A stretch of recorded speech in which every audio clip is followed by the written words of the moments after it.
RCH के इस digital मंच पे आपका स्वागत है और मेरा नाम है बलराम योगी। और जैसा कि पिछली क्लास में मैंने आपको राजस्थान के भौतिक डिवाइडेशन के बारे में बताया था कि राजस्थान के ये जो भौतिक प्रदेश हैं इनको चार कैटेगरी में डिवाइड किया गया है। और मैंने आपको 1971 का डॉक्टर रामलोचन सिंह का वर्गीकरण भी बताया था, जिसमें चार मुख्य भौतिक प्रदेश आते हैं, जैसे अरावली पर्वतमाला, थार का डेजर्ट, उसके अलावा पूर्व का मैदान और दक्षिणी पूर्वी प्लेटो यानी दक्षिणी पूर्वी पठारी भाग। तो फिर मैंने आपको बताया था कि अपन रामलोचन सिंह के इसी वर्गीकरण को पढ़ते हैं और उस वर्गीकरण में अपन ने पहले नंबर पे स्टार्ट की थी अरावली पर्वतमाला। और मैंने आपको ये बताया था कि अरावली पर्वतमाला गोंडवाना लैंड का एक भाग माना जाता है और वो कैसे माना जाता है ये मैं आपको पहले बता चुका हूं। फिर मैंने आपको ये भी बताया कि अरावली पर्वतमाला वलित और मोड़दार पर्वतमाला है। और ये क्यों है? क्योंकि प्लेटों की अभिसारी गति अर्थात प्लेटों के आमने सामने टकराने से इस अरावली का निर्माण हुआ है। तो आज अपन उसी श्रृंखला को आगे बढ़ाते हुए आगे की चर्चा करेंगे कि किस प्रकार ये अरावली पर्वतमाला कहां से उत्पन्न होती है और कैसे क्या इसका मामला रहता है। तो अपन आज का अपना ये जो सेशन है इसको स्टार्ट करते हैं। तो मैं यहाँ पे फैक्ट के रूप में आपके सामने लिखता हूं अरावली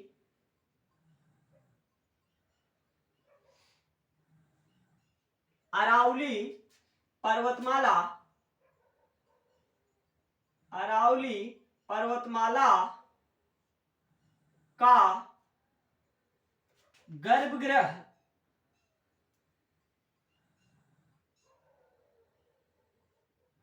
या पिता किसे कहा जाता है?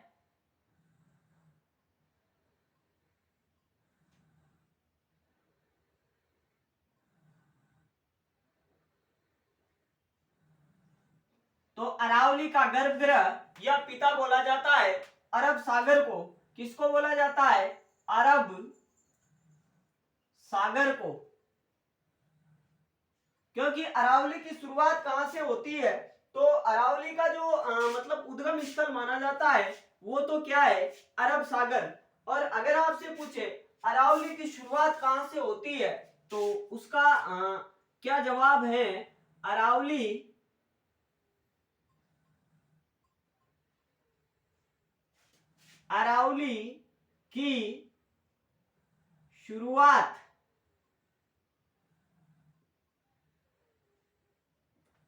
की शुरुआत कहां से होती है? पालनपुर।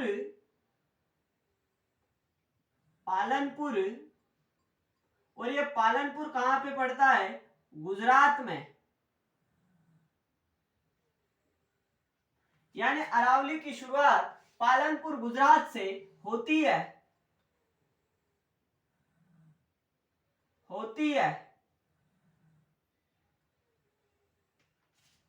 अरावली की शुरुआत कहां से होती है? पालनपुर गुजरात से। और अरावली का गर्भगृह या पिता किसे कहा जाता है? तो वो बोला जाता है अरब सागर को। अब राजस्थान के मैप के जरिए मैं आपको ये बताने का प्रयास करता हूं कि किस प्रकार से अपनी ये जो अरावली पर्वतमाला है ये अपने राजस्थान में प्रवेश करती है।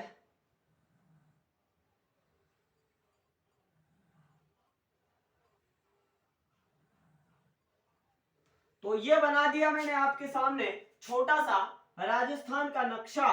तो वैसे मेरी आर्ट थोड़ी कमजोर है, तो जैसा भी बना है नक्शा आप इसको मतलब समझने का प्रयास करना, क्योंकि ये राजस्थान का मैप है।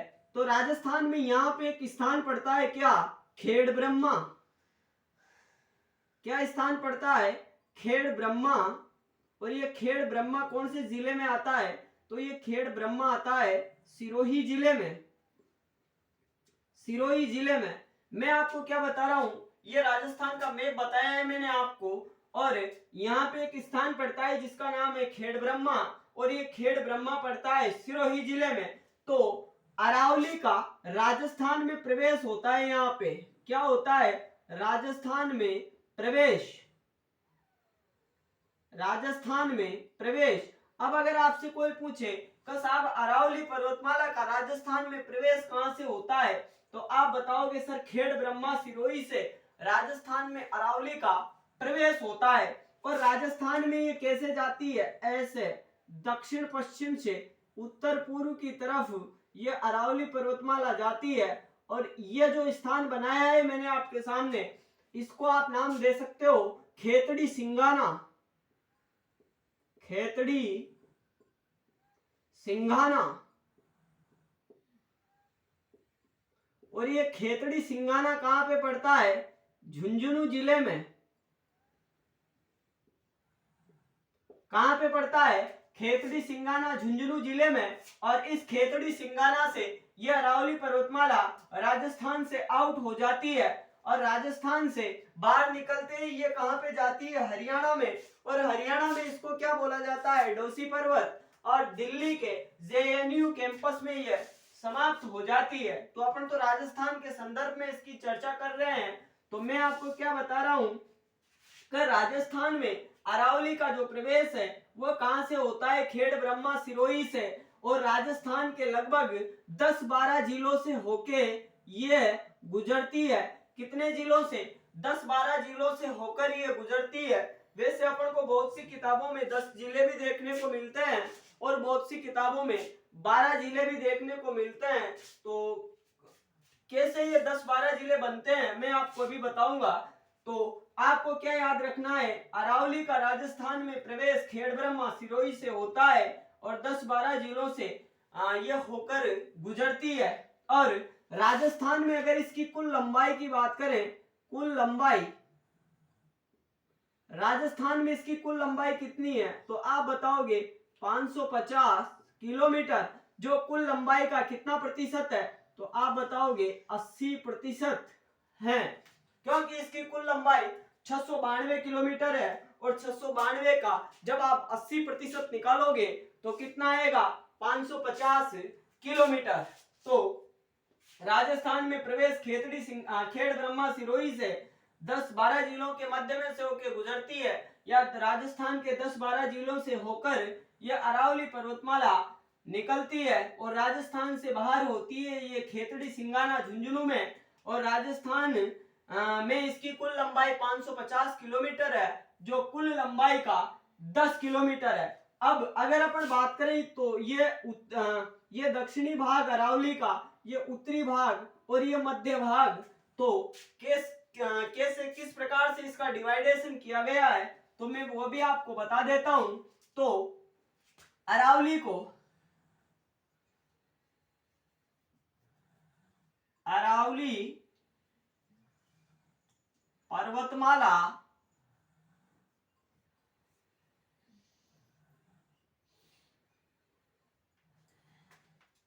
वर्गीकरण,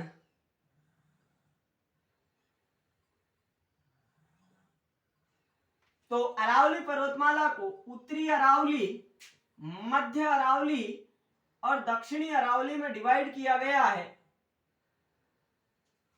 तो यहां पे लिखे अपन अगर उत्तरी अरावली,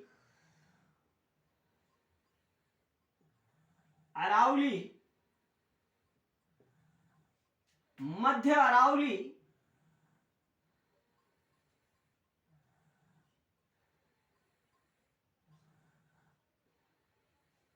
और यहां पे लिखता हूं मैं तीसरे नंबर पे दक्षिणी या दक्षिण अरावली। अब उत्तरी अरावली में कौन कौन से जिले शामिल है, मध्य अरावली में कौन कौन से जिले शामिल है और दक्षिणी अरावली में कौन कौन से जिले शामिल है, ये बात कई बार एग्जाम में पूछी जाती है। और एक बार शायद 2018 का बीएसटीसी का एग्जाम था, उसमें ये पूछा गया था कि उत्तरी अरावली में कौन सा जिला शामिल नहीं है। तो मैं आज आपका ये डाउट हमेशा के लिए क्लियर कर देता हूं। उत्तरी अरावली में क्या आता है, टोटली आता है जयपुर संभाग, जयपुर संभाग।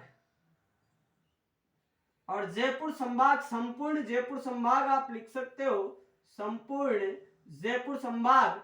अब अगर अपन जिलों की बात करें तो जयपुर, दौसा,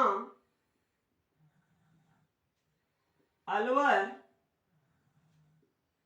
झुंझुनू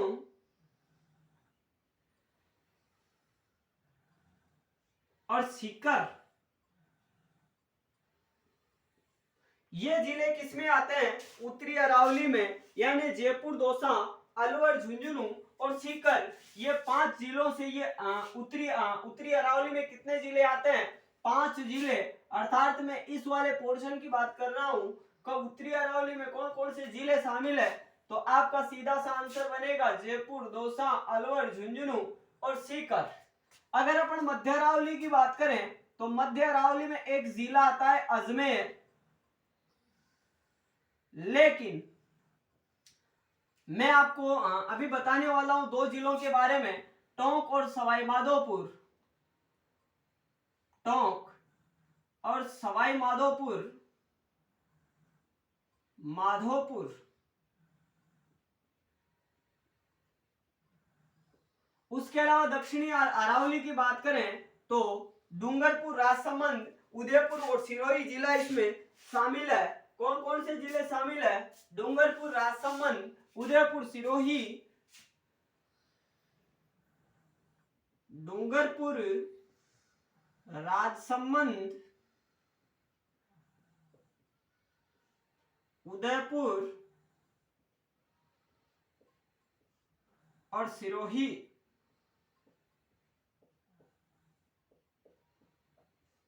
तो ये जिले दक्षिणी अरावली में आते हैं। लेकिन मैं क्या बता रहा था आपको, मध्य अरावली में एक जिला आता है अजमेर। लेकिन अधीनस्थ बोर्ड के द्वारा एक बार ये प्रश्न पूछा गया था कि अरावली पर्वतमाला राजस्थान के कितने जिलों से होकर गुजरती है। तो उस समय अधीनस्थ बोर्ड के द्वारा क्या कितने जिले माने गए थे? तो अधीनस्थ बोर्ड के द्वारा, जो अपना अधीनस्थ बोर्ड है, अधीनस्थ बोर्ड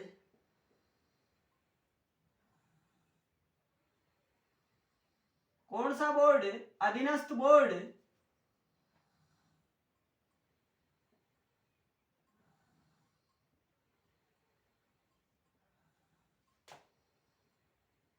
इस अधीनस्थ बोर्ड के द्वारा कितने जिले माने गए? 12 जिले। जबकि आरपीएससी कितने जिले मानता है? 10 जिले।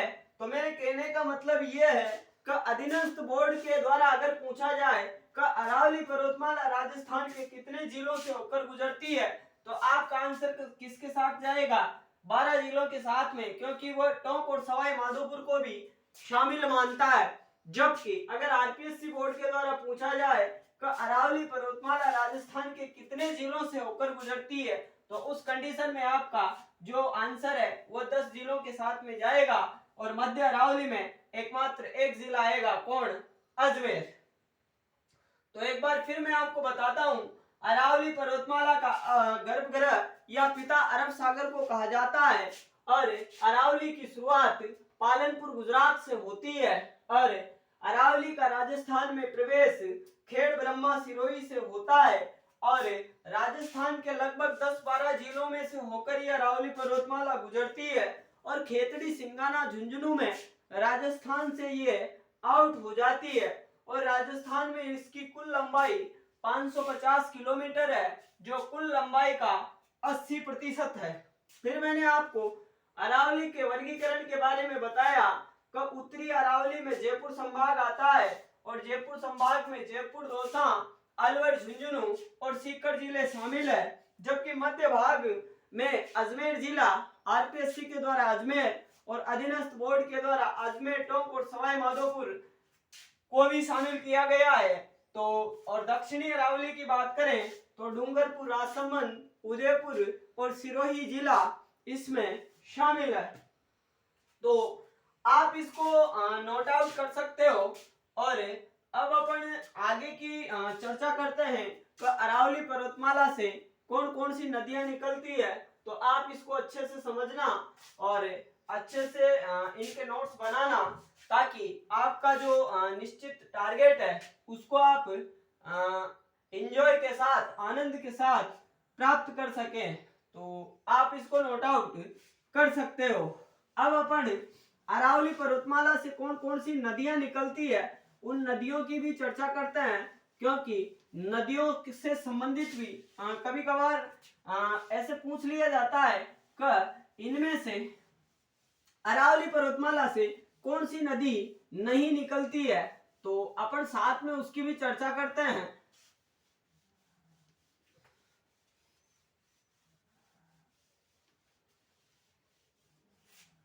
अरावली पर्वतमाला से कौन कौन सी नदियां निकलती है।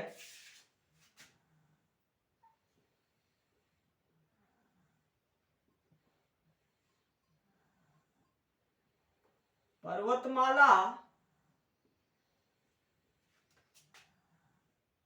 से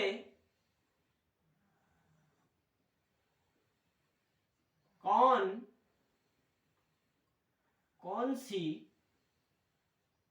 नदियां निकलती है।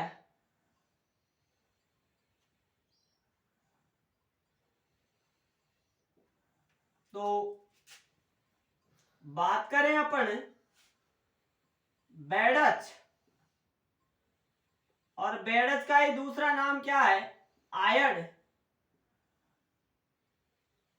बेड़च या आयड़, अगर इसके उद्गम की बात करें, उद्गम भी बता देता हूं मैं। उद्गम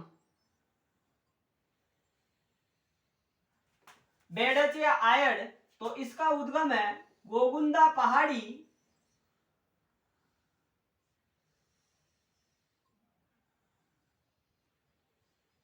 उदयपुर। कौन सी नदी बताई मैंने आपको, बेड़च या आयड़ नदी कहां से निकलती है, अरावली पर्वतमाला से, और उद्गम होता है इसका गोगुंदा पहाड़ी उदयपुर से। उसके बाद में आगे बात करें बनास,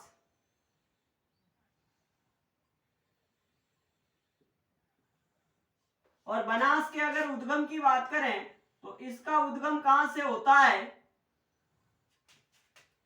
खमनोर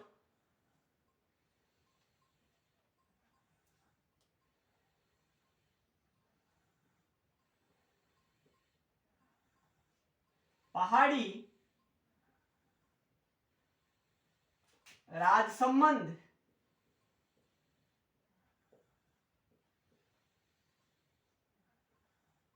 कहां से निकलती है, खमनोर पहाड़ी राजसमंद से कौन सी नदी निकलती है, बनास नदी। तीसरे नंबर पे बात करें साबरमती की,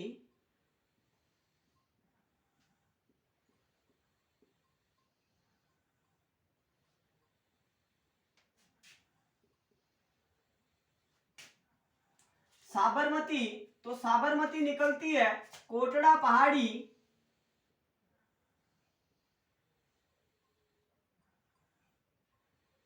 पहाड़ी उदयपुर। कोटड़ा पहाड़ी उदयपुर से साबरमती नदी निकलती है। अगर अपन बात करें चौथे नंबर पर सूकड़ी, तो सूकड़ी नदी कहां से निकलती है, आप बताओगे, सोजत पाली से।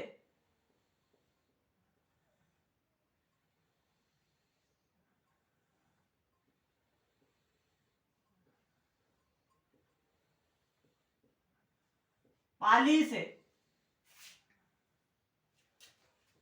उसके बाद में बात करें कोठारी नदी की, कोठारी, तो कोठारी नदी निकलती है दिवेर पहाड़ी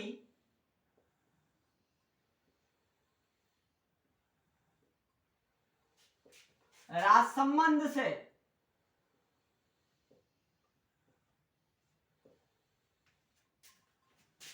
उसके बाद में बात करें खारी नदी की, खारी, तो खारी नदी कहां से निकलती है, तो आप बताओगे बिजरावल पहाड़ी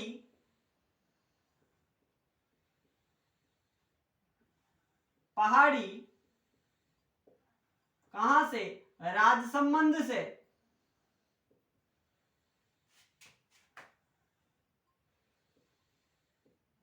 राजसमंद से। उसके बाद में 7वें नंबर पे बात करें अपन लूणी नदी की, तो ये कहां से निकलती है ये बताओगे आप, नाग पहाड़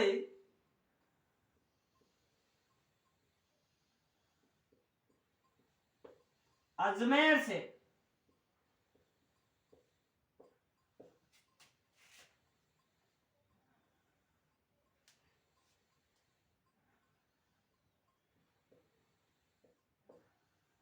तो ये मुख्य नदियां थी जो अरावली पर्वतमाला से निकलती है। मैं एक बार फिर आपको बताता हूँ अरावली पर्वतमाला से कौन कौन सी नदियां निकलती है। तो आप बताओगे बेडच या आयर नदी गोगुंदा पहाड़ी उदयपुर से निकलती है, बनास खमनोर पहाड़ी राजसमंद से, साबरमती कोटड़ा पहाड़ी उदयपुर से, सुकड़ी नदी सोजत पहाड़ी पाली से, कोठारी नदी दिवेर पहाड़ी राजसमंद से, और खारी नदी निकलती है बिजरावल पहाड़ी राजसमंद जिले से, और लूणी नदी निकलती है नाग पहाड़ पुष्कर अजमेर से। ये नदियां निकलती है, तो आप इनको भी नोट आउट कर सकते हो। और अपनी जो अगली क्लास होगी उसमें अपन अरावली पर्वतमाला की कौन कौन सी ऊंची चोटियां हैं और क्रम के अनुसार सबसे ऊंची चोटी कौन सी है, उसके बाद में कौन सी है, तो अपन उन सब बातों की चर्चा करेंगे। और मैं आपको यह भी बताऊंगा कि अरावली पर्वतमाला राजस्थान में दक्षिण पश्चिम से उत्तर पूर्व की ओर कैसे जाती है और इस अरावली का विस्तार क्या है, ऐसे करके अपन सभी बातों की चर्चा करेंगे। तो आप ऐसे ही इन क्लासों का लुत्फ उठाते रहें। तो आज की क्लास को अपन यहीं पे विराम देंगे। तो आज की क्लास और अभी के लिए इतना ही। धन्यवाद। आपका दिन शुभ हो।